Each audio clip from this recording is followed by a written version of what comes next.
Assalamualaikum warahmatullahi taala wabarakatuh. Bismillahirrahmanirrahim. Alhamdulillahi nahmaduhu wa nasta'inuhu wa nastaghfiruh wa na'udzu billahi min syururi anfusina wa min sayyiati a'malina. May yahdihillahu fala mudhillalah wa may yudlil fala hadiyalah. Wa man lam yaj'alillahu lahu nuran fama lahu min nur. Wa asyhadu an la ilaha illallah wahdahu la syarikalah. Khassana bi khairi kitabin unzil wa akramana bi khairi nabiyyin ursil wa atamma alaina ni'mata bi a'zami minhajin syuri' minhajul islam. Al-yawma akmaltu lakum dinakum wa atmamtu alaikum ni'mati wa raditu lakumul islam madina. Wa ashhadu anna muhammadan abduhu wa rasuluh addal amanah wa nasaha al-ummah wa jahada fillahi haqqa jihadih wa tarakana ala al-mahajjatil bayda ليلها كنهارها لا يزيغ عنها إلا هالك.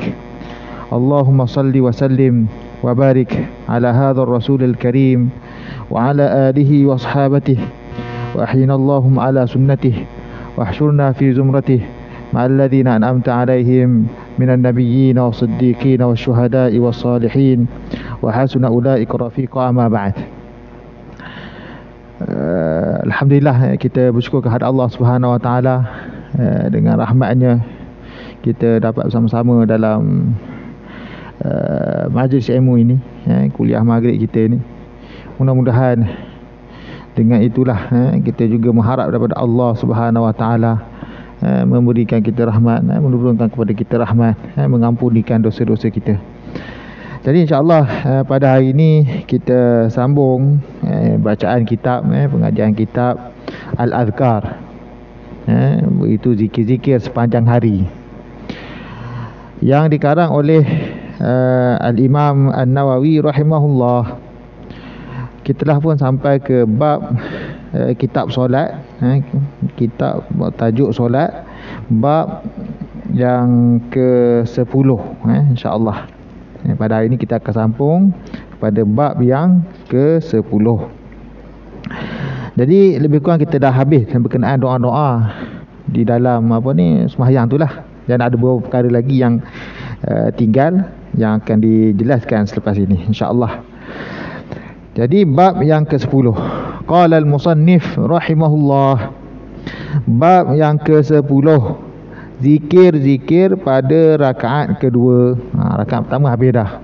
Daripada awal kita takbiratul ihram tu sampailah kita sujud semua tu. Sekarang ni nak cerita tentang rakaat kedua, nak bangun untuk rakaat kedua.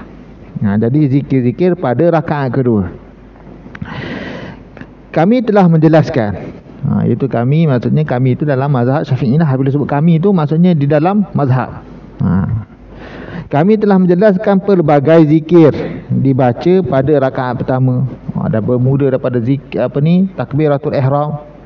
Kemudian kita baca doa iftitahnya, kita baca isti'adzahnya, ta'awudz, mana baca Fatihahnya, kan.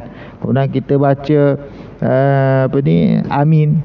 Lepas tu kemudian baca ayat-ayat suci Al-Quran dengan fadilat-fadilat bacaan. Maghribnya baca apa, subuhnya baca apa, kan, fadilat tersebut yang dilaksanakan oleh Nabi. Kemudian rukuknya, doa rukuk, kan. Begitu panjang doa rukuk ni, kan. Kita biasa baca subhana rabbiyal azim, kan, 3 kali. Cukup dah sebenarnya. Tapi dia ada lagi. Kalau kita nak tambah fadilat tu kena baca semua tu. Subhana rabbiyal azim wa bihamdih. Ataupun dalam riwayat mengatakan Allahumma subhanaka wa bihamdik, Allahumma ighfirli.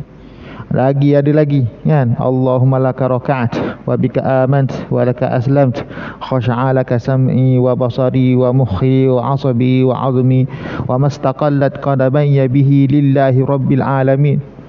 Waktu lagi, ada lagi. Banyak doa dah kita baca semua. Subhanadzil jabaruti wal izzati wal kibriyai wal azamah. Jadi macam-macam doa. Tu rukuk saja tu. Kita baru biasa kita baca subhanallahil azim je. Bacalah banyak-banyak. Zikir ni kena banyak, kan. Fadilat tu banyak, kan. Tu rukuk, lepas tu bangun daripada rukuknya, kan. Kita baca Rabbana walakal hamd. Boleh dah, cukup dah. Kan ada Rabbana walakal hamdu hamdan katsiran tayyiban mubarakan fih mil'as samawat wa mil'al ard wa mil'a ma bainahuma wa mil'a ma syi'ta min syai'in ba'd ahlas thana'a wal majd ahlas thana'a wal majd apa ni wa kulluna laka 'abd Allahumma la mani'a lima a'tait wa la mu'tiya lima mana'at wa la yanfa'u dzal jaddi minkal jadd. Tu dia. Panjang lagi. Banyak doa nak baca, nak kira ni kita dah panjang dah sebenarnya. Tapi nak beramal je lagi. Jadi kena beramal lah. Kita dah belajar tu kena beramal lah. Sayanglah belajar tak beramal tak. Tak menghasilkan buahnya. Lepas tu sujud pula. Sujud ni pun lebih kurang macam kita baca apa ni masa rukuk, cuma dia beza sikit je. Subhana rabbil a'la wa bihamdihi. A'la yang semua sama. Subhanadzil jabaruti wal kibriyai wal 'azamah.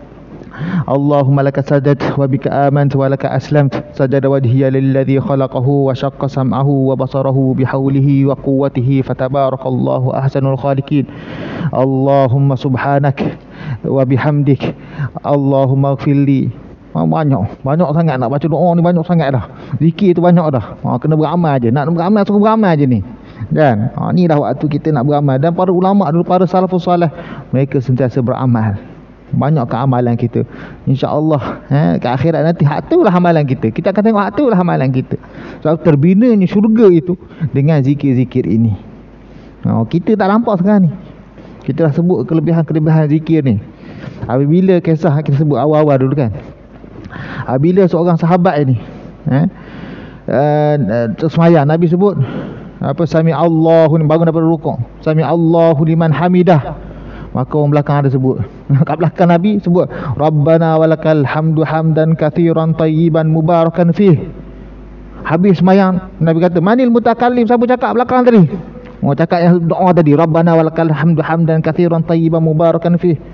Manil mutakallim. Takut-takut juga orang duduk belakang ni. Ingat buat apa, buat bidah apa ni. Nabi tak pernah ajar. Dia kata buat cakap apa ni? Siapa cakap ni? Ana ya Rasulullah, aku cakap. Maka Nabi kata apa? Sesungguhnya para malaikat no, aku melihat ra'aitu bid'an wa thalathina malakan yabtadirunahu. Kan? Sungguhnya aku melihat lebih kurang 30 lebih malaikat turun bekerja-kerja cari nak, siapa dulu nak ambil sambut perkataan yang kamu sebut tadi. Sembahyang 30 lebih malaikat datang. Penuh surau kita ni. 30. Nabi kata 30 malaikat, 30 lebih. Rupanya 30 lebih tu, setiap seorang malaikat itu mengambil setiap satu huruf. Kalau kita kira lah huruf Rabbana tu, Nabi tak ajar pun, tapi sahabat belakang tu ajar sebut. Jadi kalau kita kira Rabbana walakal hamdu, Rabbana walakal hamdu hamdan kathiran tayyiban mubarakan fih. Kalau kita kira semua tu, huruf-huruf itu, Rabba 2 kali dah. Rabbana kan, ba tu 2 kali. Rabbana kan, Rabba 2 kali dah. Nun, alif, sampailah mubarakan fih, lebih kurang 36, 35 begitulah. Cuba kira balik. Betul Nabi cakap tu. Nabi kata 35 orang, 30 lebih tu. Betul, memang betul. Setiap seorang malaikat tu pegang. Kelebihan. Kita dia tak nampak. Tu kelebihan kita berzikir. Janganlah kita nak rasa tak ada apa kita berzikir, apa pendapat kita berzikir. Berzikir ni itulah. Kan? Besar di sisi Allah Subhanahu Wa Taala. Allah bangga dengan apa yang kita zikirkan. Jadi kita banyakkan zikir. Dah banyak dah. Banyak duduk dua sujudnya kan. Bangun duduk di antara dua sujudnya kan. Rabbighfirli warhamni wajburni warzuqni wahdini wa'afini. Jadi kita baca doa-doa itu. Sekarang ni kita nak cerita yang seterusnya. Beramal, jangan tak beramal. Kita dah cakap, penat dah saya cakap ni. Cakap dah banyak dah kita baca ni. 142. Kalau tak beramal juga tak tahulah kita ni. Kan, beramal lah. Para sahabat, para tabi'in, para tabi'in, salafus salih, para imam, semua mereka ni beramal. Mereka bukan ingat dia orang main tau. Zikir tu sungguh-sungguh. Tu mereka ni. Kalau sembahyang tu tak sedar dah. Kan? Tu tahap mereka tu beramal. Mereka baca Quran. Ada kisah baca Quran ni. Baca Quran, kita kata baca Quran ni nak baca satu hari khatam pun tak payah tak. Imam Syafi'i khatam satu hari. Kita kata bilalah boleh khatam satu Quran satu hari. Syekh saya cerita. Syekh saya dia cerita. Orang hafiz Quran ni, dia bangga kalau dia dapat hafaz baca Quran satu hari. Satu rakaat dia boleh baca satu malam tu khatam Quran, bangga. Ista'zamahu, dia rasa hebatlah kalau dia dapat buat tu. Memang dia suka. Dia hafal Quran, lepas tu boleh khatam Quran satu malam. Ada seorang ni dia kata, dia panjang kisahnya, tapi dia kata nak khatam malam ni. Dia kata kat dia, kata Syekh, dia kata aku nak khatam malam ni aku nak khatam Quran. Maka sembahyang satu malam, Allahu Akbar, satu rakaat dia baca sampai surah Baqarah, surah Bara'ah, surah Taubah dah. Satu rakaat surah Bara'ah dah. Satu rakaat surah Bara'ah dia kata. Satu Bara'ah, surah Taubah ni juzuk berapa? Separuh dah Quran. Surah Taubah baru. Kan? Tu mereka membaca Al-Quran. Banyakkan bacaan Quran. Bila kita banyak baca Al-Quran, banyak berzikir, maka Allah angkatkan kita. Allah jadikan waktu-waktu kita ni diberkati oleh Allah Subhanahu Wa Taala. Jadi banyakkan zikir, baca Quran. Ni sembahyang banyakkan baca Quran, tahajud kan. Mudah-mudahan kita jadi daripada golongan orang-orang yang bertahajud. Tadi kita nak baca zikir ni, tak baca lagi zikir, baca doa bab ni. Kami telah menjelaskan pelbagai zikir yang dibaca pada rakaat pertama. Yang tadi kita sebut semua tu. Semua zikir itu juga dilakukan sama seperti pada rakaat kedua. Sama je. Sama ada untuk solat fardu atau sunat, sama je. Kecuali, baru nak sebut kecualinya, dalam beberapa hal. Ada beberapa hal yang tak samalah. Sudah pastilah. Dalam rakaat pertama terdapat takbiratul ihram yang menjadi salah satu rukun solat. Yang tu yang tak ada. Dia adalah satu perkara yang rukun. Tak ada dah takbiratul ihram rakaat kedua. Rakaat pertama je ada takbiratul ihram. Tetapi rakaat kedua tidak ada takbiratul ihram. Memang tak ada lah. Sebab kita bangun daripada sujud, bukan lagi dapat kita takbiratul ihram. Tiada takbir di awal rakaat, cuma takbir ketika berdiri daripada sujud, dan hukumnya sunat. Sunat je. Takbir tu Allahu Akbar tu sunat saja, tak wajib. Kalau orang tak sebut tu taklah berdosa. Maksud taklah dikatakan tak sah, tak baca sunat, kita panggil sunat. Kita akan sebut takbir ni sebanyak, kalau dua rakaat kita pada awal dulu kita sebut dah. Bertakbir ni sebanyak 11 kali kalau kita sembahyang dua rakaat. Takbir tu ada 11 kali dalam dua rakaat.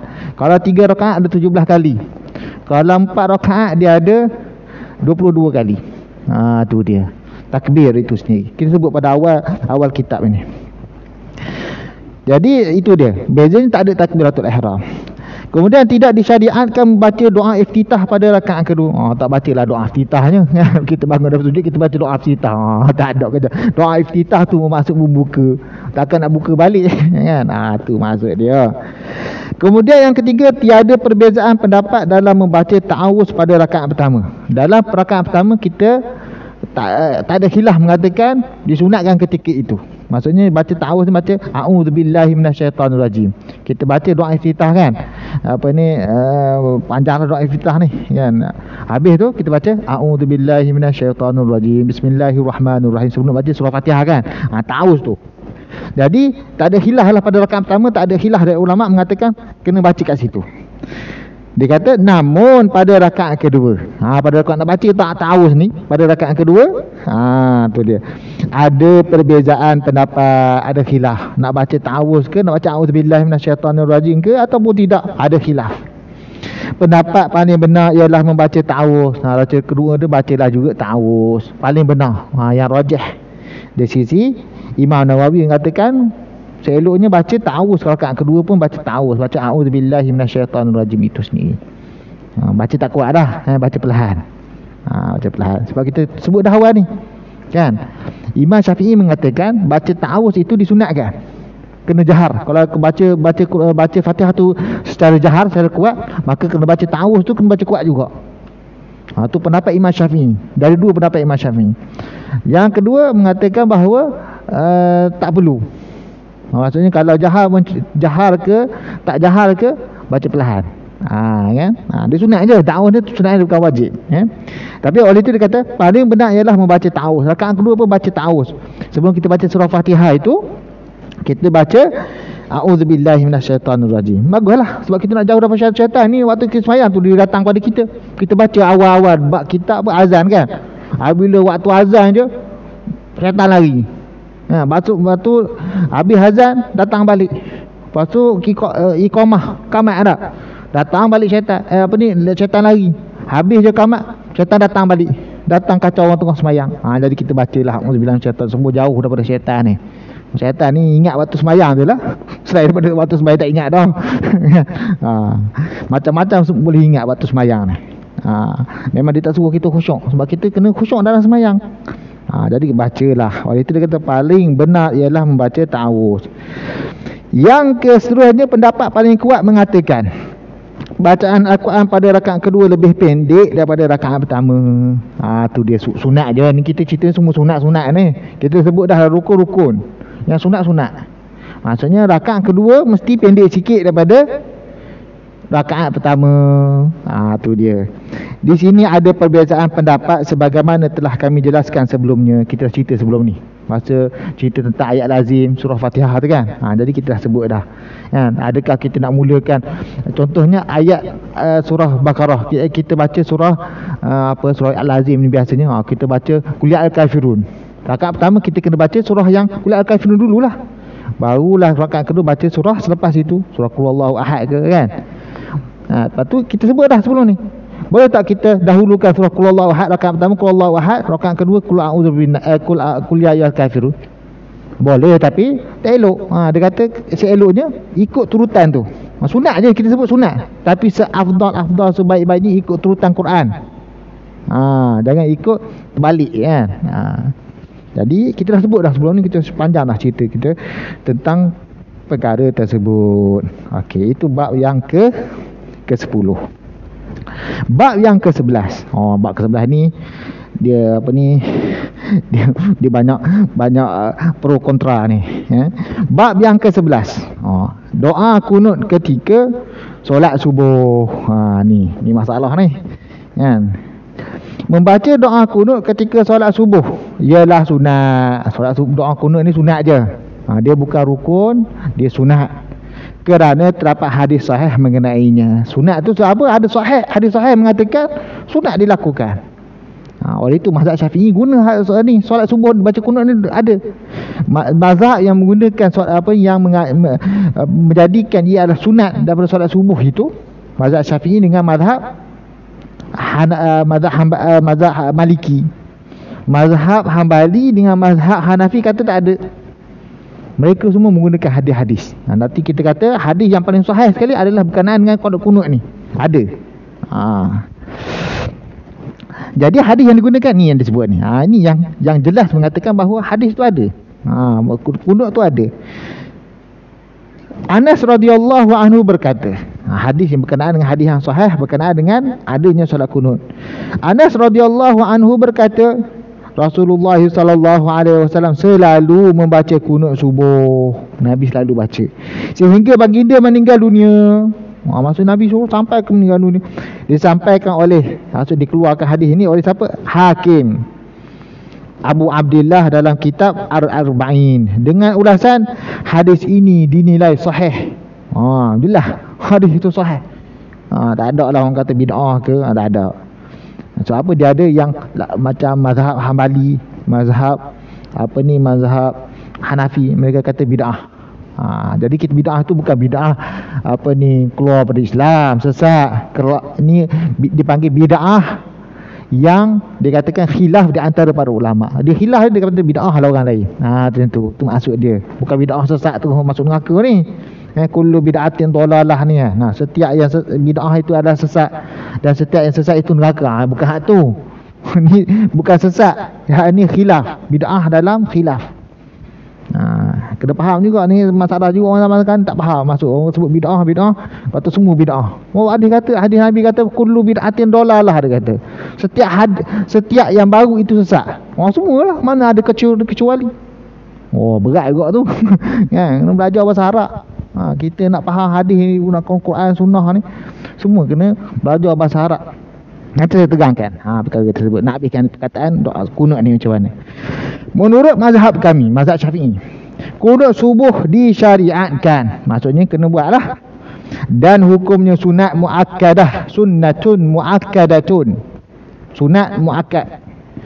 Apabila ditinggalkan, maksud tinggal solat tersebut, sama ada sengaja atau tidak, sengaja ataupun tidak sengaja, solatnya tidak batal. Maksudnya tak batal, sunat. Kita bagi sunat, bukannya wajib. Wajib rukun itu memang batal tu kan. Namun wajib menggantikannya dengan sujud sahwi. Kalau dia tak baca tadi, kena sujud sahwi. Kalau yang rukun, yang wajib, bila kita tinggal, kita kena datangkan balik. Tak boleh kita cakap sujud sahwi, tak boleh. Kita tinggal rukuk, kena kembali kepada rukuk tadi, buat rukuk tu balik. Lepas tu ikut balik, ikut susunan. Dia tak boleh sebab apa, tertib dalam solat tu salah satu daripada rukun. Contohnya pada rakaat kedua dia tertinggal rukuk, dia kembali kepada rakaat kedua rukuk tu, bermula kat situ semula. Macam tu. Sebab ada tertib tu kan, tak boleh kita ambil sebiji tu. Kita tak boleh ambil rukuk sahaja, tak boleh. Kita tiba kita bangun nak ganti rukuk yang kita lupa, tak boleh. Dia kena ulang balik. Tu maksud dia. Jadi menggantikan je dengan sujud sahwi. Sujud sahwi, cukup sujud sahwi, tak perlu baca kunut. Apakah solat fardu selain subuh? Ni solat masalah lain. Tadi kata-kata solat subuh. Kan? Maksud disyariatkan ataupun dipanggil sunat muakkad untuk dilaksanakan. Jika tak buat, maka perlu digantikan dengan sujud sahwi. Soalan yang lain, dia kata, apakah solat fardu selain subuh juga dibacakan kunut? Ni persoalan. Boleh baca tak? Ada 3 pendapat. Dalam mazhab Syafi'i, mazhab Syafi'i pun ada pendapat juga. Kan? Paling benar ialah apabila kaum muslimin ditimba musibah. Yang paling benar, yang paling rajah, jika berlaku musibah oleh kaum muslimin. Seperti apa? COVID-19 ni lah. Kan? Tu musibah kita kena musibah ni. Ni musibah ni. Sunat melakukan kunut selain daripada subuh. Kalau berlaku macam kita kena buat. Kan? Baca kunut nazilah. Kan? Dia panggil kunut nazilah lah kan. Begitu juga sebaliknya. Pendapat kedua mengatakan, ni pendapat tadi pendapat pertama, maksudnya yang rajahnya, jika ada musibah maka kita buat kunut selain daripada subuh, zuhur, asar, maghrib, isyak. Kan. Kemudian dia kata pendapat kedua mengatakan melakukannya secara mutlak. Boleh secara mutlak, tak ada masalah. Pendapat ketiga pula mengatakan tidak melakukan kunut secara mutlak. Kata ketiga tak perlu secara mutlak. Jadi yang kita tadi dikata mutlak ni, maksud mutlak ni apa-apa sahaja, bukan musibah sahaja. Tu maksud dia. Maksud dikata tadi sebab yang paling rajah adalah sebabkan musibah. Yang kedua kata apa? Tak kira yang siapa pun, tak mutlak. Maksudnya secara mutlak, secara mutlak tak kisah nak doa apa-apa pun boleh. Doa untuk kejayaan anak contohnya kan, nak perisa anak ni, kita baca doa kunut. Boleh dia kata. Pendapat kedua. Pendapat ketiga tak boleh secara mutlak, maksudnya hanya khusus kepada musibah saja. Tu maksud dia. Faham? Tu dia. Wallahu ta'ala a'lam. Jadi itu berkenaan dengan doa kunut ketika solat subuh. Sebenarnya berkenaan dengan doa kunut pensyariatan solat kunut subuh ni, kunut waktu solat subuh ini, dia khilaf yang begitu panjang. Sebab ada hadis daripada Ibnu Abbas, daripada para ulama, pada sahabat yang lain mengatakan tak ada kunut. Sehingga kan Ibnu Abbas dan riwayat yang mengatakan innaha bid'ah. Ibnu Abbas kata sendiri bid'ah. Kan? Tapi para ulama mengatakan hadis itu adalah hadis yang dhaif, yang tak kuat, yang tak boleh pakai. Siapa yang tidak membaca kunut subuh? Siapa tak? Ibnu Mas'ud. Ibnu Mas'ud sahabat dan juga anak murid dia. Abu Hanifah dan anak murid dia semua tak baca kunut. Dan juga Ahmad Ibn Hanbal, mazhab Hanbali, serta anak murid mereka tidak membaca kunut. Berdasarkan hadis Ibn Abbas tadi kata apa? Innaha bid'ah. Bid'ah, tak Nabi tak buat. Ataupun hadis yang diriwayatkan oleh Ummu Salamah mengatakan Nabi menegah daripada kunut subuh. Tetapi kita katakan hadis yang paling sahih, yang kita sebut tadi sahih, Hakim kata, dinilai sahih oleh Hakim kata, dia ada tambahan. Mengapa? Dia satu hadis tu mengatakan Nabi SAW kunut, kemudian Nabi berhenti melainkan solat subuh. Nabi terus sampai Nabi meninggal. Tambahan itu tidak ada pada hadis-hadis yang lain. Maka tambahan tersebut adalah tambahan yang benar. Maka hadis yang sahih itu maka diangkat. Kunut subuh tu ada. Jadi maksudnya ada. Kunut subuh tu ada. Nanti dia adakan cerita kunut ni ada tak ada. Dan para ulama mengatakan kunut itu dibaca pada bulan Ramadan. Mazhab Hambali pun ada. Waktu itu kita lihat di Mekah baca doa kunut kan, kunut witir, kan di separuh bulan Ramadan. Separuh akhir bulan Ramadan itu dibaca doa kunut. Ada.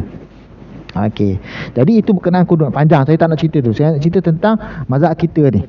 Kunut tu ada. Dalil sahih. Kalau saya nak panjang cerita panjang, terlalu panjang. Sebab kita tak perlulah, sebab benda ni dah jadi amalan kita. Kita kata hadis sahih, cukup. Kan? Kita bukan nak berdebat dengan orang, kan? Lainlah kalau saya ni nak pergi berdebat dengan orang, saya kena keluarkanlah dalil-dalilnya, kan? Jadi saya dah sebutkan, maksudnya hadis itu sahih, dan saya ringkaskan tadi bahawa hadis yang sahih daripada Anas, hadis Anas ni, hadis yang sahih menunjukkan bahawa kunut itu adalah benar, patut dilaksanakan. Fasal kedudukan kunut dan lafaz-lafaznya berdasarkan asar. Maksudnya sekarang nak cerita tentang apakah doa kunut tersebut, nak baca macam mana, apakah yang paling minimal boleh kita sebut. Maksudnya nak menyebabkan tak perlu kita sujud sahwi. Adakah kita baca doa kunut semua sekali ataupun sebahagian je, macam mana? Dia ada minimal, ada yang panjang, kan? Tu dia. Dalam mazhab kami, kunut disunatkan ketika 2 minggu terakhir pada bulan Ramadan. Ni kita sebut tadi, kan? Rakaat terakhir solat witir. Itu satu. Kedudukan kunut ni. Tadi kita kata kunut subuh. Lepas tu kita kata kalau nak selain daripada subuh disebabkan musibah, yang pendapat yang paling benar dalam mazhab. Sekarang kita kata lagi, dalam mazhab kami, kunut juga disunatkan ketika 2 minggu terakhir. 2 minggu sebab kita bulan ni ada 4 minggu je. Jadi 2 minggu terakhir, maksudnya 15 hari terakhir itulah. Kan? Pada bulan Ramadan, ketika rakaat terakhir solat witir. Pendapat kedua, dalam mazhab kami mengatakan kunut dilakukan selama sebulan penuh pada bulan Ramadan. Sebulan Ramadan baca kunut. Itu pendapat yang kedua. Tapi kita, amalan kita kat Malaysia yang kat pertama tadilah, maksudnya kita separuh bulan Ramadan tu kita baca. Tapi ada juga pendapat mengatakan daripada awal Ramadan lagi baca dah kunut. Tapi kalau kita tengok nanti orang buat macam tu, janganlah kata buat apa pula bid'ah ni. Ada mazhab, ada. Jangan pula kata bid'ah. Kita ni pelik-pelik aja di bid'ah kau orang, kan? Pendapat ketiga iaitu daripada mazhab Abu Hanifah. Mengatakan selama setahun penuh. Baca kalau witir tu, sebab dia witir tu bagi mazhab Hanafi adalah wajib. Dia gini, dia bezakan. Kita semayang kita ada 5 waktu, kan? 5 fardu. Mazhab Abu Hanifah dia ada 5 fardu, 1 wajib. Apa beza fardu dengan wajib ni? Mazhab majoriti para ulama tidak membezakan di antara fardu dengan wajib. Perkataan tu, istilah fardu dan wajib itu sama je. Tapi Abu Hanifah dia membezakan. Dia kata fardu ini yang ditentukan secara jelas dan mutawatir. Maksud memang betul itu adalah daripada Nabi. Bukan maksud secara, maksudnya pasti. Kan?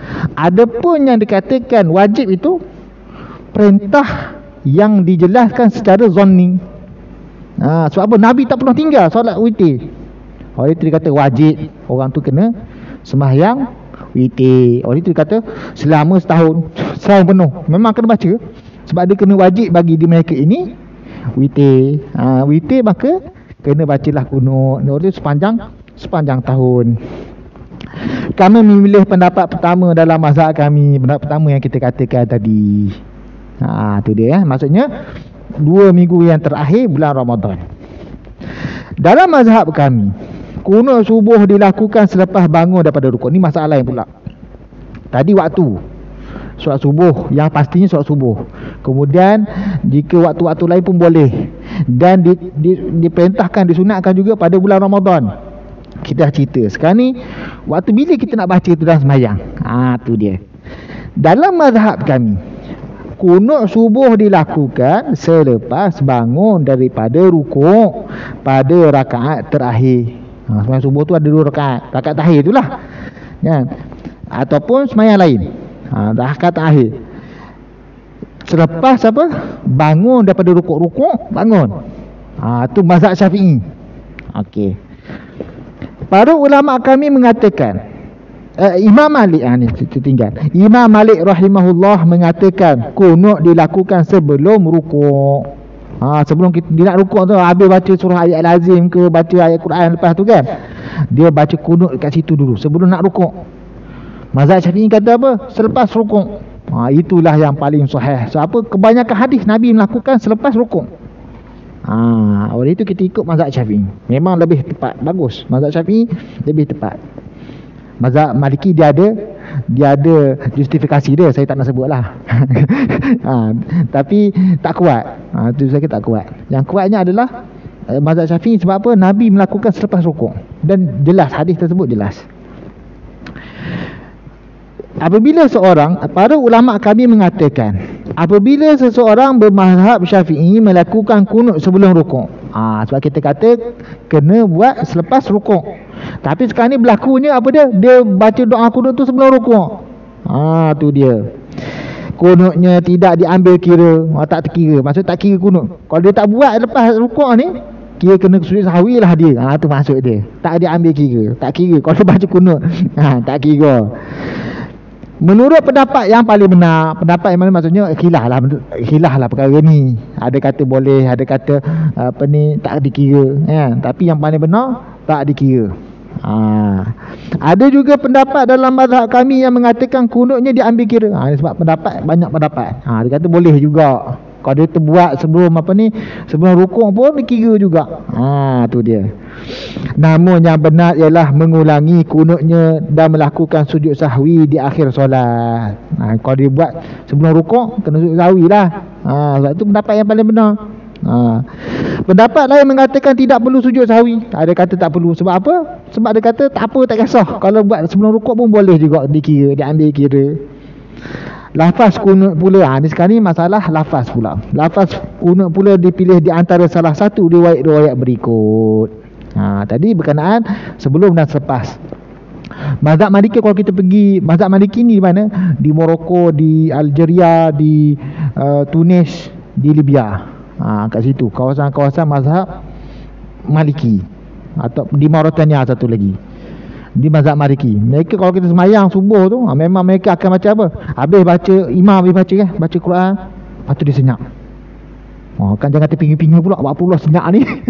Kalau orang tak biasa dia kata senyap apa pula, dia baca doa kunut, senyap-senyap dalam hati mereka. Bukan orang lain tak dengar lah, dia baca sendiri-sendiri.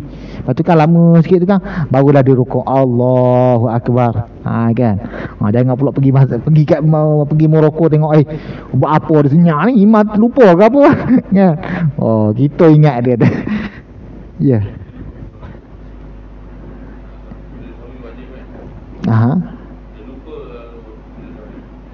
Lupa sujud sahwi, tak masalah, sunat juga. Dia perlu buat, wajib kat situ maksudnya perlu dibuat. Kalau dia teringat, dia terlupa, maka dia kena buat sujud sahwi. Kalau terlupa tak ada masalah, sah. Sembahyang dia sah. Kalau terlupa juga kan. Kalau diingat, kena sujud sahwi. Kalau diingat dia sujud sahwi walaupun dah habis sembahyang. Tu khilaf di antara ulama. Adakah sebelum selepas sujud sahwi ni, sebelum selepas tu? Itu khilaf juga di antara para ulama. Kalau diingat, sujud sahwi. Kalau tak ingat langsung, maksud lupa sungguh. Tu tak ada masalah, sah sembahyang dia. Kan. Kita ni masalahnya sembahyang raya-raya. Baru ni. Yang sembahyang raya lupa 5 takbir. 5 takbir tu sunat je. Ada seorang tu, ada murid saya jadi imam. Dia cakap, ustaz, macam mana ustaz, orang marah saya ni tak takbir 5 takbir. Saya habis baca surah Fatihah, saya teringat tak takbir, saya takbir balik. Dia tak payahlah, dah sunat je. Benda tu sunat je, tak perlu sujud sahwi. Saya kata ke dia, kalau sebelum kita nak semayang ni, kita cerita kepada orang, cakap macam mana nak semayang ni, apa yang sunat, apa yang wajib. Kalau kita terlupa, orang boleh beritahu. Oleh itu penting kita kena beritahu sebelum semayang. Kan?